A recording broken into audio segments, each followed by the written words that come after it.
देवभूमि परिवार योजना से डेमोग्राफी चेंज करे रोकेगी धामी सरकार। सीएम बोले अस्तित्व बचाने की कोशिश कर रहे हैं, सभी परिवार को मिलेगा यूनिक नंबर। 16 नवंबर को पदभार संभालेंगे कांग्रेस प्रदेश अध्यक्ष गणेश गोदियाल। प्रदेश प्रभारी कुमारी शैलजा से की बात। उत्तराखंड में डॉक्टरों की कमी होगी दूर, मिलेंगे 287 डॉक्टर। 20 नवंबर से शुरू होगी आवेदन की प्रक्रिया। उत्तराखंड में उपनल कर्मचारियों के धरने का आज चौथा दिन। कैबिनेट के फैसले पर भी नाखुश, बोले सरकार गुमराह कर रही है, सिर्फ बातें हो रही। एमडीडीए ने देहरादून में कई भवनों को किया सील। सचिव बोले अवैध निर्माण बर्दाश्त नहीं, राजधानी को स्वच्छ, सुंदर और नियोजित बनाएंगे। और बद्रीनाथ धाम में पारा -16 डिग्री, झरने और झीलें जमी, बर्फीले हवाओं से बढ़ी यात्रियों की परेशानी। आप देख रहे हैं के न्यूज, खबरों का सारथी। नमस्कार, मैं हूं मनोज मानस। बिहार के भाग्य पर आज फैसला होना है, इससे जुड़ी अहम खबर आपको दिखा रहे हैं। आज बिहार की 243 सीटों पर आएंगे नतीजे। सुबह 8 बजे शुरू होगी वोटों की गिनती। तो इस वक्त की अहम खबर आपको दिखा रहे हैं। पहले पोस्टल बैलेट पेपर की होगी गिनती। तेजस्वी समेत कई दिग्गजों की किस्मत पर आज फैसला। पहले वो पोस्टल बैलेट पेपर की होगी गिनती। तेजस्वी समेत कई दिग्गजों के भाग्य का फैसला होगा। सम्राट विजय के भाग्य का आज होगा फैसला। मतगणना के लिए सुरक्षा के पुख्ता इंतजाम किए गए हैं। तो आज बिहार की 243 सीटों पर नतीजे आएंगे। सुबह 8 बजे से शुरू होगी वोटों की गिनती। पहले पोस्टल बैलेट पेपर की गिनती होगी, उसके बाद ईवीएम की गिनती शुरू होगी। तेजस्वी यादव समेत कई दिग्गजों की किस्मत पर आज फैसला होगा। पहले पोस्टल बैलेट की गिनती होगी, उसके बाद ईवीएम की गिनती शुरू होगी। सुबह 8 बजे से गिनती शुरू होगी। तेजस्वी समेत कई दिग्गजों के भाग्य का फैसला होगा। मतगणना के लिए सभी तैयारियां पूरी कर ली गई हैं। कुछ ही देर में वोटों की गिनती शुरू हो जाएगी। तो आज बिहार के भाग्य का फैसला होगा। बिहार का सरताज कौन बनेगा, ये आज डिसाइड होगा। और 243 सीटों पर जो हुए चुनाव का जो नतीजे हैं वो आज आएंगे। और 8 बजे से ये नतीजे जो है उसकी शुरुआत गिनती के तौर पर शुरू हो जाएगी। और 9 और 10 बजे के आसपास रुझान भी आना शुरू हो जाएंगे। तो तेजस्वी समेत कई दिग्गजों के भाग्य पर फैसला होगा। सुबह 8 बजे से वोटों की गिनती होगी। आज बिहार की 243 सीटों पर मतगणना है और तमाम दिग्गजों के भाग्य का फैसला आज होना है। तेजस्वी समेत कई दिग्गजों के भाग्य का फैसला होना है। बिहार की कुर्सी पर कौन बैठेगा, ये भी आज की गिनती, आज का रिजल्ट तय करेगा। साथ ही तमाम जो दिग्गज हैं, चाहे महागठबंधन के हों या एनडीए के हों, उनके भाग्य का भी आज फैसला आना है। और जनता ने किसके पक्ष में या किसके भाग्य को लिखा है, ये साफ तौर पर आज साफ हो जाएगा। तो आज बिहार की 243 सीटों पर नतीजे आएंगे। बिहार के भाग्य का फैसला सुबह 8 बजे से वोटों की गिनती शुरू होगी। पहले पोस्टल बैलेट की गिनती होगी, उसके बाद ईवीएम से गिनती शुरू होगी। तेजस्वी समेत कई दिग्गजों के भाग्य का फैसला होगा। आपको बता दें, सम्राट चौधरी, डिप्टी सीएम विजय समेत तमाम दिग्गजों की जो किस्मत है वो आज वोटों की गिनती के साथ आगे ये सामने आएगा कि आखिर किसकी किस्मत साथ रही, जनता ने किसको आशीर्वाद दिया और जनता ने किसको नकारा। तो भोजपुर जिले की 7 विधानसभा सीटों के नतीजे आ जाएंगे। 243 सीटों पर नतीजे आएंगे। गया जी जिले की 10 विधानसभा सीटों के नतीजे आएंगे। छपरा में 10 विधानसभा सीट पर 14 टेबल पर मतगणना होगी। कुल मिलाकर आज 243 सीटों का रिजल्ट आना है और वोटों की गिनती 8 बजे से शुरू होगी। पहले पोस्टल बैलेट से गिनती शुरू होगी, उसके बाद ईवीएम के वोटों की गिनती होगी। तेजस्वी यादव, सम्राट चौधरी और डिप्टी सीएम विजय के साथ ही अन्य दिग्गज जो है उनके भाग्य का फैसला होगा। और रुझान, गिनती के साथ साथ रुझान भी आना शुरू हो जाएंगे। पहले पोस्टल बैलेट से गिनती शुरू होगी और उसके बाद ईवीएम से मतगणना होगी। तो 243 सीटों पर जनता ने किसको बहुमत दिया, किसको नकारा, किस प्रत्याशी को आशीर्वाद दिया और किस प्रत्याशी को जनता ने बैरंग वापस भेजा, ये नतीजे भी कुछ ही देर में आना शुरू हो जाएंगे। उसके बाद ये तय हो जाएगा। तो छपरा में 10 विधानसभा सीटों पर नतीजे आने हैं। आज बिहार की 243 सीटों पर मतगणना सुबह 8 बजे से शुरू होगी।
तो मतगणना के लिए सुरक्षा के पुख्ता इंतजाम किए गए हैं। बिहार के भाग्य का आज फैसला आना है। विजय, सम्राट चौधरी विजय और उप मुख्यमंत्री विजय के साथ ही तेजस्वी यादव के भाग्य पर फैसला होगा। भोजपुर जिले की सभी विधानसभा सीटों पर फैसले आएंगे, नतीजे आएंगे। गया जी और छपरा में 10 विधानसभा सीटों पर 14 बूथों पर, आपको बता दें 14 टेबल पर यह मतगणना होगी। तो आज बिहार के 243 सीटों की हुए चुनाव पर नतीजे आना 8 बजे से शुरू हो जाएंगे। गिनती 8 बजे से शुरू होगी। पहले पोस्टल बैलेट पेपर की गिनती शुरू होगी, उसके बाद ईवीएम की गिनती आगे बढ़ेगी। तेजस्वी समेत कई दिग्गजों के भाग्य का फैसला आना है। सुबह 8 बजे से ये गिनती शुरू हो जाएगी। तो बिहार में पहले चरण में बम्पर वोटिंग के बाद दूसरे चरण में भी बम्पर वोटिंग हुई और उसके बाद से दोनों गठबंधन, चाहे महागठबंधन हो या एनडीए हो, इस बम्पर वोटिंग को अपने पक्ष में बताते नजर आए हैं। लेकिन जनता ने किसके लिए वोट किया है, किसके हक में वोट किया है और किसको नकारा है, किसको आशीर्वाद दिया है, ये आज के नतीजे बताएंगे। गया जी जिले की 10 विधानसभा सीटों पर नतीजे आएंगे। छपरा की 10 विधानसभा सीटों पर 14 टेबल पर गिनती शुरू होगी और 8 बजे से ये गिनती शुरू हो जाएगी। 243 सीटों पर आज जैसे जैसे गिनती शुरू होगी वैसे वैसे दिग्गजों के भाग्य का फैसला भी सामने आता नजर आएगा।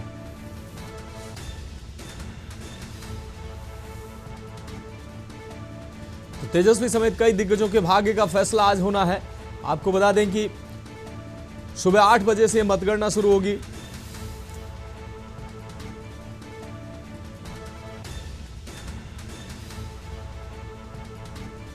तो गिनती के साथ ही चुनावी रुझान जो है वो भी सामने आने लगेंगे। मतगणना के लिए सुरक्षा के पुख्ता इंतजाम किए गए हैं। सभी तैयारियां लगभग पूरी हो चुकी हैं। सभी अब जो जिस विधानसभा में जो जितनी टेबल पर, जितने बूथों पर ये मतगणना होगी उसकी तैयारी होगी। छपरा में 10 विधानसभा सीटों के लिए 14 टेबल पर गिनती होगी। ऐसे ही अलग अलग विधानसभा सीटों के लिए अलग अलग टेबल लगाए गए हैं और वो सब सारी व्यवस्थाएं कंप्लीट कर ली गई हैं। बस कुछ ही पल में वोटिंग की प्रक्रिया शुरू होगी।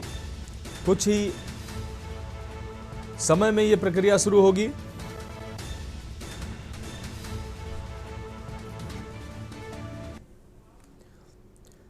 और अब उत्तराखंड की खबरों का रुख कर लेते हैं। उत्तराखंड हाईकोर्ट ने 1975 के बाद से आज तक कॉर्बेट नेशनल पार्क के वन क्षेत्र सुंदर खाल में रह रहे लोगों को बिजली, पानी, शिक्षा और स्वास्थ्य जैसी मूलभूत सुविधाओं से राज्य सरकार द्वारा वंचित करने तथा उनको विस्थापित करने के मामले पर सुनवाई की। मामले की सुनवाई के बाद कोर्ट की खंडपीठ ने अगली सुनवाई हेतु 21 नवंबर की तिथि नियत की है। इसी से जुड़े एक जनहित याचिकाकर्ता से कोर्ट में व्यक्तिगत रूप से पेश होने को कहा गया।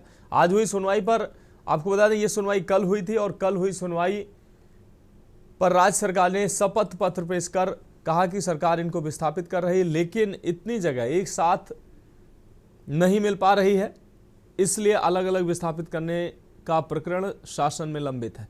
इसलिए स्थिति से अवगत कराने के लिए एक सप्ताह का समय दिया जाए। सरकार ने इस समय की मांग की। सरकार को समय देते हुए कोर्ट ने अगली सुनवाई 21 नवंबर की तिथि नियत की है। पूर्व में कोर्ट ने पूछा था कि 2014 में क्षेत्र के लोगों के विस्थापन के लिए बनाई गई कमेटी के निर्णय पर राज्य सरकार ने अब तक लिए गए निर्णय पर 4 सप्ताह के भीतर उसकी प्रगति रिपोर्ट पेश करने को कोर्ट ने कहा था, जिस पर सरकार ने शपथ पत्र पेश किया।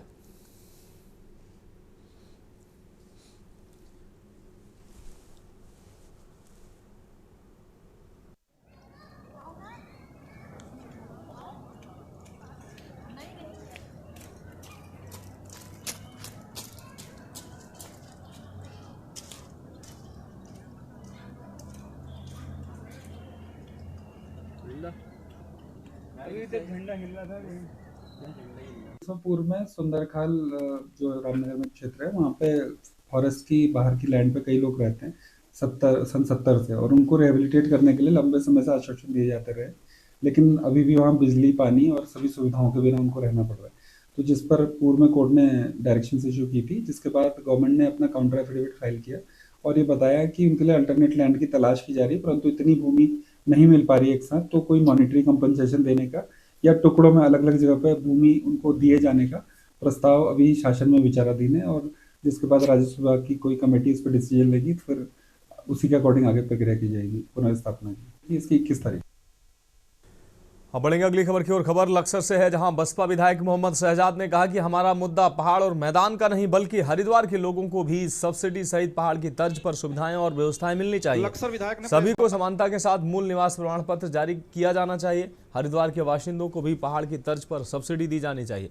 इसके लिए पहले भी मुख्यमंत्री को चिट्ठी लिखी गई थी। बसपा विधायक ने दावा किया कि किसान हितकारी योजनाओं का उन्होंने खाका तैयार कर रखा है, इसलिए मौका मिलने पर मुख्यमंत्री को किसान हितों की बात करते हुए अपने सुझाव भी रखेंगे। पहले तो आपको बता दूं कि ये तो पत्रकारों की मनगढ़ंत कहानी का पहाड़ और मैदान। हम तो ये कह रहे हैं कि हम अभी पहाड़ी मान लो,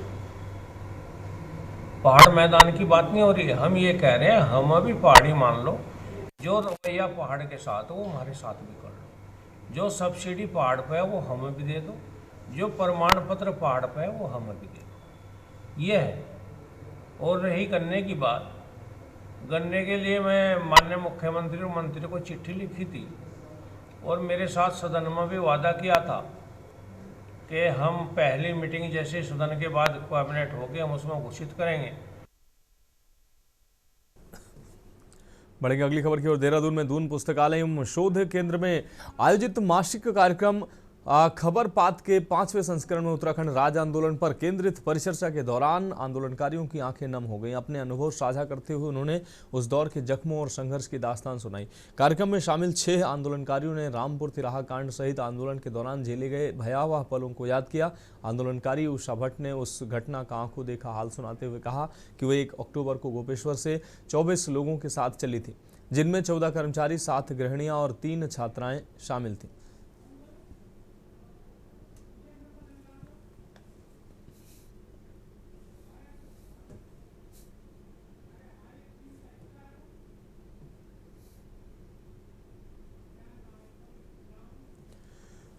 बढ़ेंगे अगली खबर की ओर। देहरादून में जिले के बड़े बकायेदारों के खिलाफ जिला प्रशासन ने सख्त रुख अपनाते हुए आज बड़ी कार्रवाई की है। जिलाधिकारी सबिन बंसल के निर्देश पर आपको बता दें, एसडीएम न्याय कुमकुम जोशी के नेतृत्व में तहसील सदर क्षेत्र में राजस्व विभाग की टीम ने 3 प्रमुख बकायेदारों की संपत्तियों को कुर्क कर सील कर दिया। कार्रवाई के तहत मैसर्स शाई कंस्ट्रक्शन बिल्डर्स की विला राजपुर रोड स्थित 4 BHK फ्लैट को कुर्क किया गया। इस पर 3.41 करोड़ रुपए की GST बकाया वसूली दर्ज है। आपको बता दें DHFL Pramerica life insurance company limited का कार्यालय भी सील किया गया। इस पर 33.83 लाख रुपए और 10% संग्रह व्यय की वसूली लंबित थी।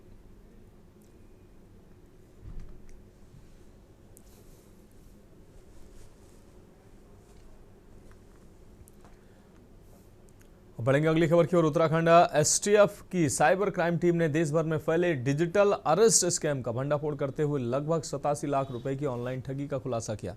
टीम ने इस मामले में गिरोह के मुख्य आरोपी किरण कुमार को बेंगलुरु से गिरफ्तार किया। आरोपियों ने खुद को CBI मुंबई साइबर क्राइम और टेलीकॉम विभाग के अधिकारी बताकर देहरादून और नैनीताल के 2 पीड़ितों को डिजिटली अरेस्ट किया था। व्हाट्सएप वीडियो कॉल के जरिए उन्हें 48 घंटे तक धमकाकर अलग अलग खातों में कुल 87 लाख रुपए ट्रांसफर करवाए गए। मुख्य आरोपी के खाते में संदिग्ध 9 करोड़ रुपए के लेन देन पाए गए, जिन पर देश भर के विभिन्न राज्यों से 24 शिकायतें दर्ज हैं। जांच में आरोपी के पास से 3 मोबाइल फोन, 1 लैपटॉप, कई बैंक चेकबुक और सिम कार्ड बरामद किए गए।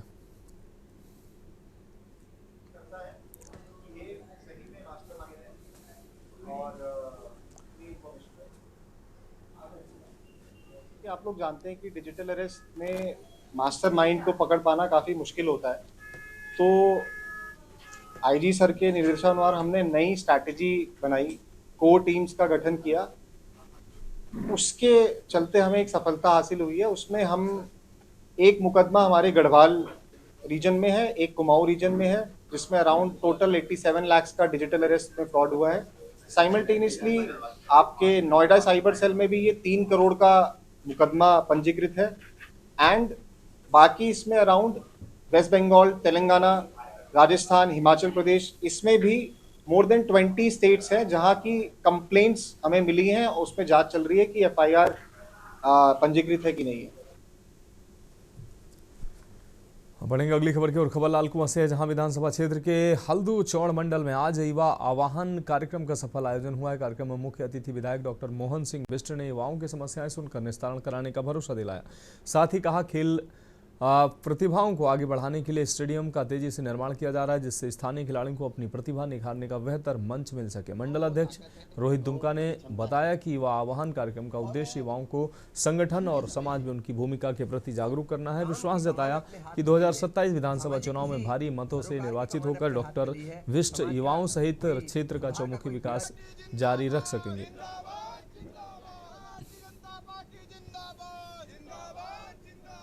देखिए, आज युवाओं ने अपनी कुछ समस्याओं को लेकर और क्षेत्र के विकास को लेकर विशेष रूप से युवाओं के हाथों को रोजगार मिले, युवाओं को जो बहुत हमारे कुछ युवा जो राह भटक रहे हैं, जो नशे की ओर को जा रहे हैं, ऐसे युवाओं को रोकने के लिए, उनके हाथों को काम देने के लिए, उनको रोजगार देने के लिए युवा शक्ति ने एक बड़ा सम्मेलन आज यहाँ पर किया है और मैं उनका आभार व्यक्त करता हूँ कि उन्होंने मुझ पर भरोसा जताया। यह कार्यक्रम पहले मेरे द्वारा नहीं, मेरी विधानसभा के सभी लोग लगे थे इसमें। बिंदु खत्ता मंडल भी, लालकुआं मंडल भी, गोलापार मंडल से भी हमने सहयोग के लिए कहा था, शायद वहाँ से कोई आया नहीं। और इसमें सभी युवाओं ने, बिंदु खत्ता मंडल से हमारे युवा मोर्चा ने हमें सपोर्ट करा इस कार्यक्रम के लिए, और लालकुआं मंडल से हमारी सारी टीम आई, युवा मोर्चा मेन बॉडी की टीम ने भी सहयोग करा। और हमारे इस कार्यक्रम के संयोजक माननीय विधायक जी के भतीजे भी हैं, मेरे छोटे भाई हैं चेतन बिष्ट जी, इस कार्यक्रम के संयोजक वो कर रहे थे। और मैं उनके साथ, मेरी टीम, मेरे पूरे साथी, सभी लोग, हमने सब लोगों ने मिलजुल कर यह कार्यक्रम, आज एक भव्य कार्यक्रम हमने माननीय विधायक जी के लिए किया। और हमने विधायक जी को ये दिखाया कि 2027 में भी युवा, आज तो ये खाली आप ये समझ लीजिए कि 20% हमारा युवा आया विधायक जी का। अब बढ़ेंगे अगली खबर की ओर। खबर देहरादून से है, जहां हरिद्वार से बीजेपी सांसद एवं देवभूमि विकास संस्थान के संरक्षक त्रिवेंद्र सिंह रावत ने डिफेंस कॉलोनी स्थित अपने निजी आवास पर पत्रकार वार्ता का आयोजन किया। इस दौरान उन्होंने आपको बता दें, आजकल वैवाहिक जीवन में हो रहे अलगाव को लेकर चिंता जताई है। उन्होंने कहा कि गंगाधारा और 2.0 इन बिखरते हुए रिश्तों की पड़ताल करेगा। वहीं दून विश्वविद्यालय गंगाधारा 2.0 में सह आयोजक की भूमिका में रहेगा। आगे उन्होंने कहा कि जहां पिछले वर्ष इस व्याख्यान माला की शुरुआत हुई थी, वहीं इस कड़ी में इस बार एक दिवसीय कार्यक्रम सांस्कृतिक विभाग के हरिद्वार रोड स्थित प्रेक्षागृह में 15 नवंबर को आयोजित किया जाएगा। इस कार्यक्रम में देश में बढ़ते हुए तलाक दर को कम करने के लिए विशेषज्ञ प्री वेडिंग काउंसलिंग, समझ और संवाद के अंतर्गत चर्चा करेंगे। वहीं इस कार्यक्रम का मुख्य उद्देश्य समाज व देश में बढ़ते हुए तलाक दर को कम करना है। इस अवसर पर ऐसे 5 आदर्श युगल और परिवारों को खुशहाल परिवार, समृद्धि परिवार सम्मान प्रदान किया जाएगा। समस्याओं पर एकजुट एक मंच पर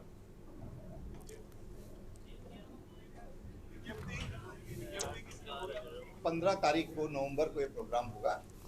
इसका नाम दिया गया प्री वेडिंग काउंसलिंग, संवाद और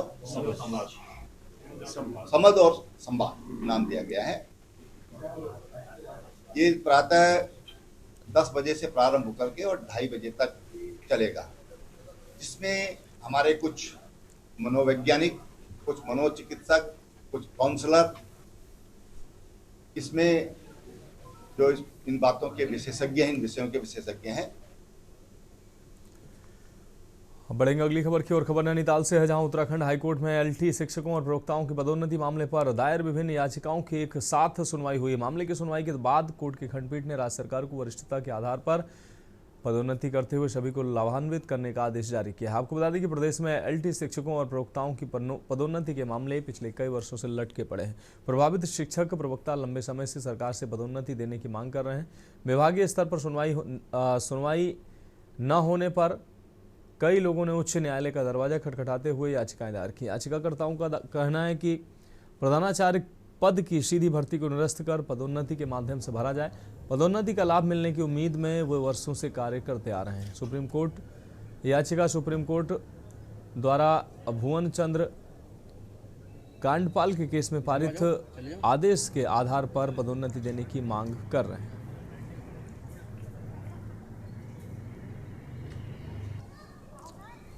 एक मैटर था सीनियरिटी का डिस्प्यूट का, ये जो असिस्टेंट टीचर एलटी ग्रेड और लेक्चरर्स के बीच का, जो हमारा ये कहना था कि एक जो केस हुआ था पहले भुवन चंद्र कांडपाल वाला, जिसमें कि एक जीओ के आधार पर उसको सीनियरिटी दी थी। उनको 21 नवंबर 1995 के जीओ के आधार पर उनको 1/10/1990 से रेगुलर मानते हुए उनको सीनियरिटी का बेनिफिट दिया था।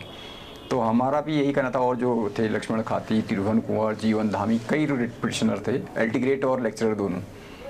तो हमारा ये भी कहना था कि हमारा केस भी, हमारा अपॉइंटमेंट भी 1/10/90 से पहले हुआ था, और हम भी जो है 21 नवंबर 95 के जीओ से कवर्ड हैं। लिहाजा हमें भी सीनियरिटी जैसे भुवन चंद्र कांडपाल को दी थी, उसी के आधार पर सीनियरिटी देते हुए सभी सर्विस बेनिफिट दिए जाएँ।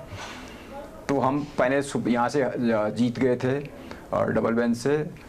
तो उसके बाद जो है फिर सरकार ट्रिब्यूनल चलेगी। ट्रिब्यूनल ने भी हमारे फेवर में करते हुए कहा था कि 1/10/90 को ही जो है इनकी सीनियरिटी वो रेगुलर मानते हुए इनकी सीनियरिटी डिसाइड करिए आप 3 महीने के अंदर।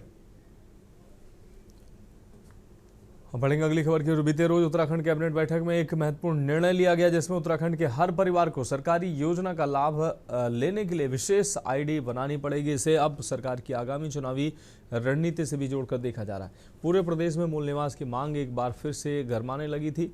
ऐसे में सरकार ने देवभूमि परिवार योजना शुरू करने का निर्णय लिया।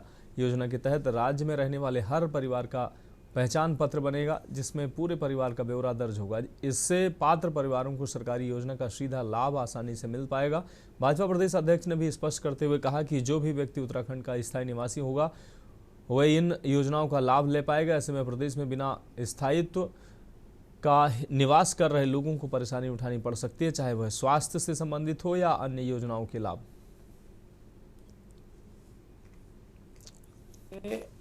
सरकार इस बात का संज्ञान ले रही थी कि सरकार की जो योजनाएं हैं उन योजनाओं का लाभ ठीक प्रकार से नीचे तक पहुंचे।